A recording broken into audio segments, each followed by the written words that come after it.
Hello, my dear students. Welcome back to my channel, Educational Corner.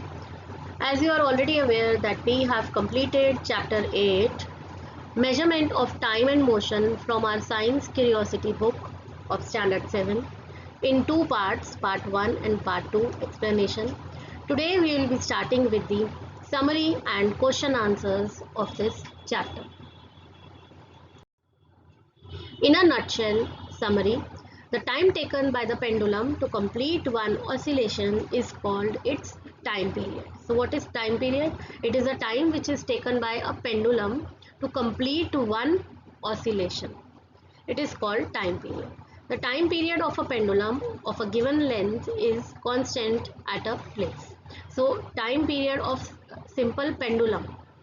Pendulum का जो time period होता है वो गिवन लेंथ के अकॉर्डिंग कांस्टेंट होता है. जो लेंथ हमें दी है उसके अकॉर्डिंग, गिवन लेंथ के according it is constant at a place. The SI unit of time is second. It's symbol is S. So SI unit of time is second और इसका जो सिंबल है वो हम लिखते हैं small s. The average speed of an object is the total distance covered divided by total time taken to cover it. So this is the formula for taking out speed of an object, that the average speed of an object is calculated. The formula is distance, total distance upon total time, means total distance is divided by the total time taken. So with this formula we get the speed of an object. An object moving along a straight line with constant speed is said to be uniform linear motion. So in an object, whenever an object moves along a straight line with the same speed, constant speed, it is called uniform linear motion. Okay.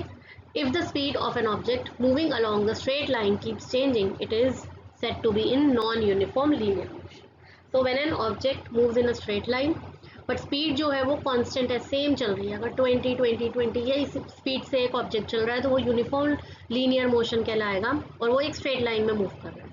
और एक object अगर वो straight line में move कर रहा है but उसकी speed जो है कीप्स ऑन चेंजिंग, जैसे 20 के बाद 40 के बाद 60, तो it keeps on changing, so it is said to be non uniform linear motion.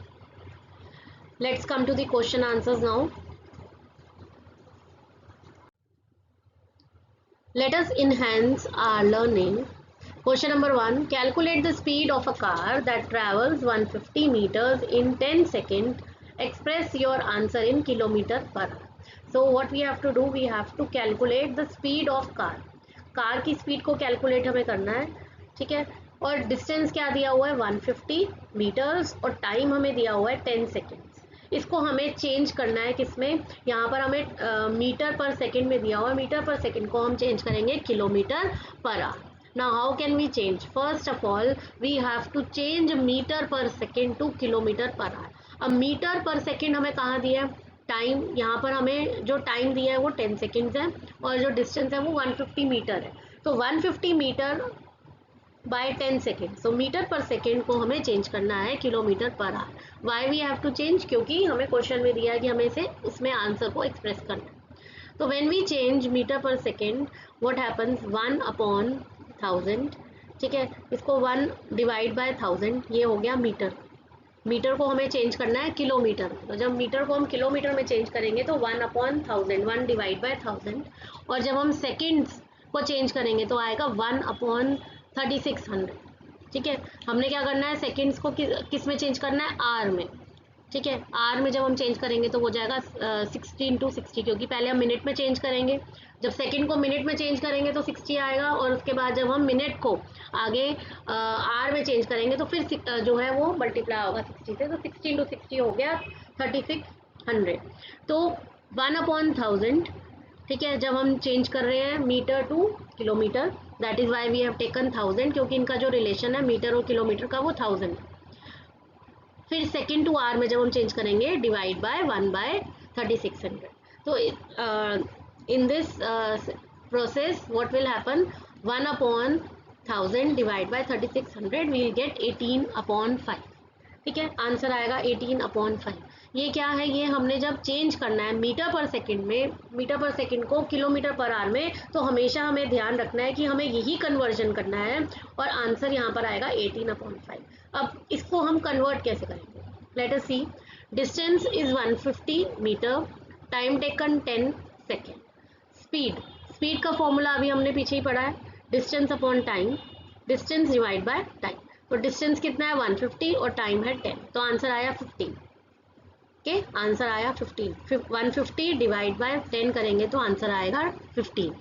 Speed निकालनी है हमें किलोमीटर पर आवर में, तो 15 को हम करेंगे 18/5 जो हमने यहाँ आंसर निकाला था उससे मल्टीप्लाई, तो you will get 54 kilometre per our. Okay, क्योंकि 5 जो है वो 15 से कट जाएगा, यहाँ पे 5 जो है ये 15 दोनों कट जाएंगे, तो यहाँ ऊपर 3 आ जाएगा, 3 into 18 is 54 kilometre per our. Let's come to the next question. A runner completes 400 meter in 50 seconds. Another runner completes the same distance in 45 seconds. Who has a greater speed and by how much? अब आपको दो runners दे रखे हैं यहाँ पर। जो first runner है वो 400 मीटर्स को, मतलब 400 मीटर का डिस्टेंस जो है वो 50 सेकेंड में टाइम दिया हुआ है में कंप्लीट करता है, और दूसरा जो है वो सेम डिस्टेंस को मतलब 400 मीटर्स को 45 सेकेंड में कंप्लीट करता है। तो किसकी स्पीड ज़्यादा हुई और कितनी? देखो, रनर 1 डिस्टेंस कितना है 400 मीटर और टाइम है 50 सेकेंड्स। स्पीड फॉर्मूला होता है डिस्टेंस अपॉन टाइम, तो हमने निकाला आया 8 मीटर पर सेकेंड। रनर 2 का सेम डिस्टेंस है 400 मीटर और टाइम है 45 सेकेंड्स। जब हमने स्पीड का फॉर्मूला लगाया तो आया distance upon time which is equal to 400 metre upon 45 seconds, तो ये आया 8.89 मीटर पर सेकेंड। अब डिफरेंस कैसे निकालेंगे, माइनस करके कि दोनों की स्पीड में किसमें कितना डिफरेंस है। 8.89 minus 8 is 0.89 metre per second. Hence speed of runner 2 is greater by approximately 0.89 metre per second, right. तो जो स्पीड जो रनर 2 की स्पीड है वो ज़्यादा है, क्योंकि वो ज़्यादा तेज़ी से भागा और उसने 45 सेकेंड्स में कंप्लीट कर लिया था। तो कितने डिफरेंस में करा है, 0.89 मीटर पर सेकेंड जो है वो डिफरेंस है। Speed of runner 2 is greater than speed of runner 1। Let's come to the next question. Question number 3. A train travels at a speed of 25 meter per second and covers a distance of 360 kilometer. How much time does it take? ठीक है, एक train है जो travel करती है, उसकी speed दी हुई है हमें, स्पीड क्या है 25 मीटर पर सेकेंड, और उसका जो डिस्टेंस है जो वो ट्रैवल करती है वो है 360 किलोमीटर। अब now we have to find out the time, कि कितना टाइम लेगी ट्रेन जो है वो, how much time it takes to travel this distance. देखिए, इसमें हम क्या करेंगे, speed is equal to 25 metre per second और डिस्टेंस हमें दिया है 360 किलोमीटर। ठीक है, किलोमीटर, क्योंकि हमें यहाँ पर स्पीड मीटर पर सेकेंड में दी है तो हम किलोमीटर को चेंज करेंगे मीटर। जब इसे मीटर में चेंज करेंगे we will multiply it by 1000। ठीक है, तो 360 multiply by 1000 is equal to 3,60,000 metre. Time taken का फॉर्मूला है डिस्टेंस अपॉन स्पीड, तो डिस्टेंस क्या है 3,60,000 अपॉन स्पीड इज 25। ठीक है, तो when we divide it we'll get over here 14,400 seconds upon 60. Okay, so the answer will come 14,400 seconds, but हमें answer seconds में नहीं चाहिए, हमें आवर्स में चाहिए। तो we'll divide it by 60, then it will come 240 minutes। अब ये मिनट्स में आया है, अगेन we'll divide by 60 तो we'll get 4 hours। ठीक है, और इसमें हम एक मेथड और भी कर सकते थे। एक मेथड इसके अंदर और जो है वो ये है कि अगर हम सीधा 14400 इसको हम सीधा डिवाइड कर देते 3600 से। 3600 क्यों लिया हमने यहाँ पर, बिकॉज 60 इंटू 60, पहला 60 क्यों कर रहे हैं हम मिनट्स में कन्वर्ट करने के लिए, एंड सेकेंड 60 क्यों कर रहे हैं आवर्स में कन्वर्ट करने। तो डायरेक्टली अगर हम इसे कट करते तो 0 से 0 यहाँ कट हो जाता और ये सीधा डायरेक्टली हमारे पास आंसर आ जाता 4 आवर्स। ठीक है, तो this way also you can do 4 hours, right? Next question is, a train travels 180 kilometer in 3 hours. Find its speed in kilometer per hour, meter per second. What distance will it travel in 4 hours if it maintains the same speed throughout the journey? एक train है जो travel करती है जिसका distance है 180 kilometre. ठीक है, distance given है और टाइम गिवन है 3 आवर। अब इसकी हमें स्पीड निकालनी है। तो देखो, स्पीड अब जब निकालेंगे किलोमीटर पर आवर में तो हमें कुछ चेंज नहीं करना, हम सिंपल स्पीड का फॉर्मूला लगाकर हम निकाल सकते हैं कि ठीक है, स्पीड का फॉर्मूला क्या होगा, डिस्टेंस इनटू टाइम। तो वो सिंपली हम निकाल सकते हैं उसको। सो here the question is, distance दिया हुआ है 180 kilometre and time is 3 hours. तो स्पीड जो है वो क्या होता है, फॉर्मूला डिस्टेंस अपॉन टाइम। तो 180 upon 3 is equal to 60 kilometre. तो फर्स्ट हमारा इजीली निकल गया, kilometre per hour is 60 kilometre per hour. Now metre per second में आपको बताया था मैंने, जब हम मीटर पर सेकंड में कन्वर्ट करेंगे तो हम डिवाइड करेंगे 5 अपॉन 18। ठीक है, मीटर पर सेकंड में हमने इसे कन्वर्ट करना है। ठीक है, तो 60 इंटू, क्योंकि 60 ऑलरेडी हमारी क्या निकली है, स्पीड निकली है, तो 60 इंटू 5 अपॉन 18, ठीक है, is equal to 16.677 metre per second. So here the answer is 16.677 metre per second. ठीक है, then time it is 4 hours given over here. अगर 4 आवर्स लेती है तो स्पीड कितनी है, 60 किलोमीटर। तो डिस्टेंस कितना ट्रैवल करेगी ये, डिस्टेंस का फॉर्मूला है speed into time, 60 into 4 which is equal to 240 kilometre. Next question number 5, the fastest galloping horse can reach the speed of approximately 18 meter per second. How does this compare to the speed of train moving at 72 kilometre per our? एक horse है, ठीक है, fastest सबसे ज़्यादा तेज़ दौड़ने वाला जो हॉर्स है उसकी जो स्पीड है ना वो पहुंच सकती है का अप्रॉक्सीमेटली 18 मीटर पर सेकेंड। तो इसको हम किसी ट्रेन की स्पीड से, जो कि एक ट्रेन की स्पीड है 72 किलोमीटर पर आवर, उससे कैसे आप इसे कंपेयर कर सकते हैं? So how to start this? First we need to convert kilometer per hour into meter per second.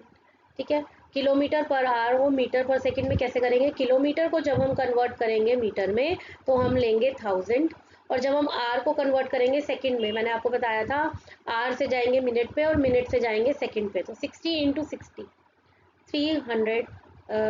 3600। ठीक है, तो 1000 डिवाइड बाय 3600 ये हो जाएगा 5 अपॉन 18। ठीक है, रिलेशन यही रहेगा 5 upon 18। Okay, so speed of horse कितनी है, 18 metre per second. Speed of train कितनी है, 72 किलोमीटर पर। तो हम एक को हम चेंज करेंगे, स्पीड ऑफ ट्रेन को हम मीटर पर सेकेंड में चेंज करेंगे। कैसे करेंगे, 72 इंटू 5/18। और 5/18 क्या है, जो हमने यहाँ रिलेशन से निकाला।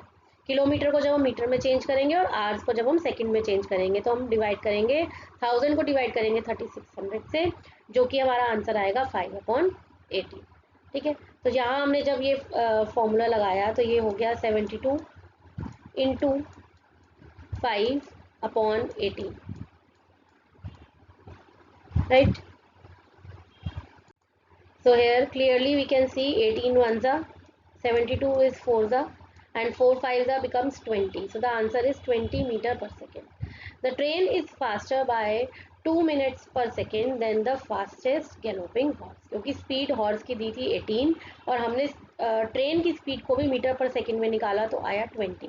तो स्पीड किसकी ज़्यादा है, ट्रेन की है फास्टेस्ट। कैसे, 20 माइनस 18 करेंगे तो 2 आएगा, 2 मीटर्स पर सेकेंड से ट्रेन की स्पीड जो है वो फास्ट है। Distinguish between uniform and non-uniform motion using the example of a car moving on a straight highway with no traffic and a car moving in city traffic. So obviously when a car moves on a straight highway, it is in uniform motion, okay? But when a car moves in a city traffic, So it will be non-uniform motion because the speed gets changed. So if an object covers equal distance in equal interval of time, its motion is said to be uniform. तो अगर एक object equal distance cover करता है equal interval of time में तो उसको हम uniform बोलते हैं. एक कार जो स्ट्रेट चल रही है, car moving on a straight highway with no traffic is an example of uniform motion. ठीक है. और non uniform motion, if an object covers unequal distances in equal interval of time, its motion is called non-uniform. A car moving in traffic is an example of non-uniform motion. Okay, because the speed gets changed in non-uniform motion, and in uniform motion it remains constant. So this is the difference between the uniform motion and non-uniform motion. Data for an object covering distances in different interval of time are given in the following table. If the object is in uniform motion, fill in the gap in the table. Now this object is in uniform motion, means the speed remains same. So what will be the time and the distance we have to find out. Time in second and distance in meter. See, time is 0, the distance will be 0, then time will be 10, distance will be 8, here time will be 20, we have to find out the distance, then distance 30, 24, here the time will be 40 seconds, distance is 32, 50 seconds, distance is 40, then 60 seconds, and then 70 seconds, distance is 56. So at 20 seconds distance कितना होगा 60, because this is the uniform motion. तो equal रहेगा distance. देखो 16 में से 8 minus करेंगे 8 आएगा, 24 में से 16 माइनस करेंगे 8 आएगा, 34 में से 24 माइनस करोगे 8 आएगा. तो 8 का डिफरेंस है, तो ये 40 है तो यहाँ आएगा 48. ऊपर 10 का डिफरेंस है और नीचे 8 का डिफरेंस है. So this is object moving in uniform motion. See, the object cover 8 meter in every 10 seconds. Her 10 seconds में 8 मीटर कवर कर रहा है. जैसे 16 में से हम 8 माइनस करें तो 8 आएगा, 24 में से 16 करोगे तो 8 आएगा, 32 में से 24 करोगे तो 8 आएगा, 40 में से 32 will come 8 will come, 48 minus 40 8 will come, 56 minus 48 8 will come. Hence, the speed of an object remains constant at 0.8 meter per second throughout the motion. तो इसकी जो speed है वो कैसी रहेगी, constant रहेगी 0.8. ठीक है. अब ये कैसे निकालेंगे हम, distance upon time. Speed का formula होता है distance upon time. Speed is equal to distance divide by time. तो first में distance कितना है देखो 8 divided by 10 is 0.8, 16 divided by 20 0.8, 24 divided by 30 0.8, 32 divided by 40 0.8, 40 divided by 50 0.8, then 48 divided by 60 0.8, and 56 divided by 70 again it is 0.8. So the speed remains constant because it is a uniform motion. Question number 8. A car covers 60 km in first hour, 70 km in second hour, and 50 km in the third hour. Is the motion uniform? Justify your answer. Find the average speed of the car. एक car है जो 60 kilometre चलती है पहले घंटे में चली, 70 kilometre दूसरे घंटे में और 50 किलोमीटर तीसरे घंटे में. क्या ये मोशन जो है ये यूनिफॉर्म है? आपको ये बताना है और आपको एवरेज स्पीड निकालनी है. देखो, the car cover distances, different distance कैसे कर रही है, अगर डिफरेंट डिस्टेंस कवर कर रही है तो मोशन जो है वो नॉन यूनिफॉर्म है. एक बार वो 60 कर रही है, एक बार वो 70 कर रही है और एक बार वो 50 कर रही है. टोटल डिस्टेंस कितना है 60 70 प्लस 50, 180 किलोमीटर एक कार जो है उसने डिस्टेंस कवर किया. टाइम कितना है 3 आवर्स, क्योंकि यहाँ में क्वेश्चन में गिवन है फर्स्ट आवर, सेकेंड आवर और थर्ड आवर, 3 आवर्स. तो स्पीड कितनी हो जाएगी, स्पीड का फॉर्मूला क्या होता है डिस्टेंस अपॉन टाइम. तो डिस्टेंस है 180 अपॉन टाइम 3 डिवाइड करेंगे आएगा 60 किलोमीटर पर आवर। तो average speed of a car is 60 kilometre per hour. और is the motion uniform? No, uniform motion नहीं है, it is a non uniform motion. Why? Because the car cover different distances in each. Question number 9. Which type of motion is more common in daily life, uniform or non-uniform? Provide 3 examples from your experience to support your answer. तो किस तरह का motion जो है वो हमारी life में common है, यूनिफॉर्म या non uniform? Whatever the answer is, you have to write the 3 examples from your daily life experience. See, in our daily life, most motions are non-uniform because objects do not move at the same speed at all the time. कोई भी object जो है वो same speed पे move नहीं करता, एक constant speed पे नहीं रहता।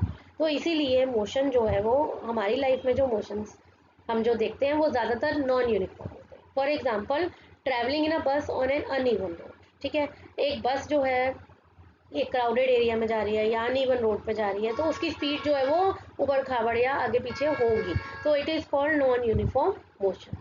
Car in traffic of city, city का जो ट्रैफिक होता है उसमें जब कार चलती है तो एक कांस्टेंट स्पीड पे नहीं चल सकती। कभी कार की स्पीड 40 होगी, कभी कार की स्पीड 20 हो जाएगी, कभी 30 हो जाएगी। ठीक है, तो speed is not constant. Walking through a crowded market, when you walk through a crowded market, आपकी स्पीड भी एक जैसी नहीं रहती है, चेंज होती रहती है। कहीं ज़्यादा रश मिल जाता है तो हमारी स्पीड कम हो जाती है, कहीं हमें रश नहीं मिलता तो हमारी स्पीड बढ़ जाती है। तो स्पीड जो है वो चेंज होती रहती है। So that is why in our daily life most of the motions are non uniform. Question number 10. Data for motion of an object are given in the following table. State whether the speed of the object is uniform or non-uniform. Find the average speed. अब इस case में time दिया है, distance दिया है हमें। ठीक है, अब क्या ये यूनिफॉर्म है या नॉन यूनिफॉर्म है, आपको ये बताना है। देखो यहाँ पर है 10, 6। ठीक है, तो डिस्टेंस अगर हम माइनस करते जाएं 20, 10। ठीक है, प्रीवियस डिस्टेंस से हम जैसे जैसे माइनस करेंगे, देखो 6 में से 0 गए तो आया 6, 10 में से 6 गए 4, 16 में से 10 गए तो यहाँ पर आएगा 6, 16 में से 21 में से 16 गए तो 5। तो डिस्टेंस जो है वो ऐसे करते करते चेंज होता जा रहा है। ठीक है, तो जब डिस्टेंस हमारा चेंज होता जा रहा है तो ये यूनिफॉर्म होगा या नॉन यूनिफॉर्म होगा? So this is non-uniform. The speed of the object is non-uniform because it covers unequal distances in equal interval of time. And distance हम speed कैसे निकालेंगे? फॉर्मूले से। डिस्टेंस क्या है? 60 किलोमीटर और टाइम टेकन है 100 सेकेंड। एवरेज स्पीड कैसे निकालेंगे? Distance upon time, distance divide by time. तो 60 upon 100 which is equal to 0.6 meter per second. So this will be the answer.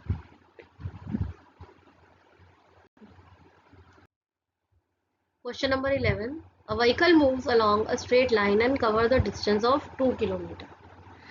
तो एक व्हीकल जो है वो स्ट्रेट लाइन के साथ से चल रहा है और कितना डिस्टेंस कवर कर रहा है? टोटल डिस्टेंस है 2 किलोमीटर। इन फर्स्ट 500 मीटर, पहले 500 मीटर में उसने क्या स्पीड दिखाई? 10 मीटर पर सेकेंड। और नेक्स्ट 500 मीटर में वो किस स्पीड से मूव करा? 5 मीटर पर सेकेंड से। With what speed should it move the remaining distance so that the journey is complete in 200 second?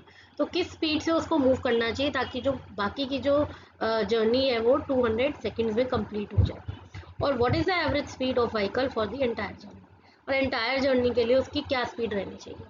सबसे पहले यहाँ पर हमारे को टोटल डिस्टेंस देखो क्या दिया हुआ है, cover the distance of 2 kilometre. तो total distance is 2 kilometre, but हमें यहाँ पर मीटर पर सेकंड में सब निकालना है, तो इसके लिए हमें किलोमीटर को we will have to change it to metre.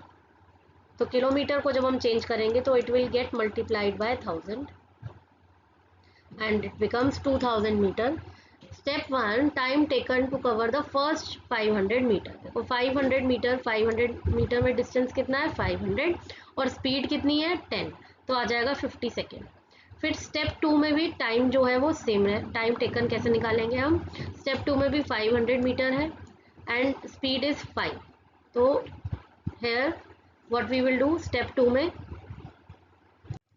500 divide by 5 it will be equal to 100 second. Step 3 में रिमेनिंग डिस्टेंस, डिस्टेंस कितना हमारा टोटल था 2000 और 1000 उसने कवर कर लिया, तो रिमेनिंग डिस्टेंस कितना बचा 1000 मीटर। टाइम क्या हो गया, टाइम हमारे पास यहाँ पर टोटल जर्नी के लिए कितना टाइम था 200, ठीक है 200, और यहाँ हमने टोटल टाइम 200 था, और स्टेप 1 में हमारा जो टाइम आया था, हमने जब टाइम निकाला वो आया था 50, और स्टेप 2 में जो हमने टाइम निकाला है वो आया है 100। तो हम इन दोनों को टाइम को ऐड कर देंगे तो आ जाएगा 150, और टोटल टाइम कितना है 200, तो 200 minus 150 is equal to 50 seconds. Step 4 में speed required to cover the remaining 1000 metre. अब कितनी स्पीड चाहिए, 1000 मीटर रह गए क्योंकि 2000 मीटर जो है टोटल था, उसमें से 500 प्लस 500 1000 मीटर स्पीड जो है वो कवर हो चुकी है और 1000 रह गई है। तो स्पीड का फॉर्मूला हम लगाएंगे यहाँ पे, स्पीड का फॉर्मूला क्या आएगा, डिस्टेंस अपॉन टाइम। तो 1000 जो है वो डिस्टेंस है, ठीक है, और हमारा यहाँ पे स्पीड जो टाइम है वो कितना है 50, तो it will become 20। Step 5 average speed कितनी स्पीड निकालनी है हमें, total distance upon time taken. Total distance है 2000 और टाइम टेकन इज 200। अब 200 टाइम टेकन को हम इसमें से डिवाइड करेंगे तो क्या आएगा हमारे पास, क्योंकि यहाँ दिया हुआ है 200 सेकेंड्स, तो 2000 divide by 200 will be 10 metre per second. So the answer here is 10 meter per second. So the average speed of the vehicle for the entire journey should be 10 meter per second. So I hope you have understood all the questions. With this question, the exercise of this chapter has got ended up. Now I'll meet you soon with the next video with important points and important extra questions of this chapter. Up till then, take good care of yourself. Goodbye.